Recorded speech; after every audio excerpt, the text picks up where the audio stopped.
ছোট হোক বা বড় হোক এই মুভিটা দেখলে কান্না করে দিবেন।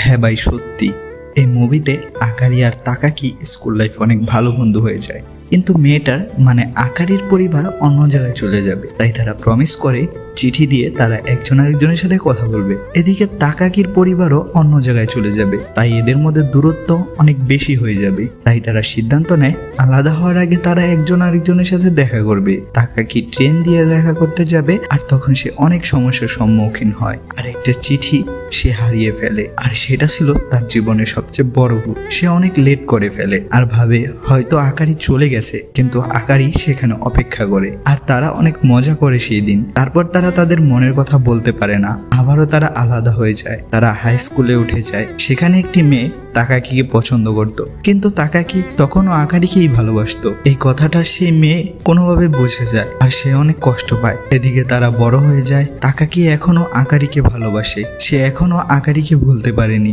আর সে এটাও বুঝতে পারে সে আকারিকে পাবে না। অন্যদিকে আকারি মুভ অন করে অন্য একটি ছেলের সাথে এঙ্গেজমেন্ট করে ফেলে। মুভি শেষে তারা এক জায়গা দিয়ে যাচ্ছিল আর আকারি তাকাকিকে চিনেও না চেনার মতো করে চলে যায়। তখন তাকাকি বুঝতে পারে সেটা জানতে হলে পুরো মুভি এক্সপ্লেনেশন দেখতে হবে।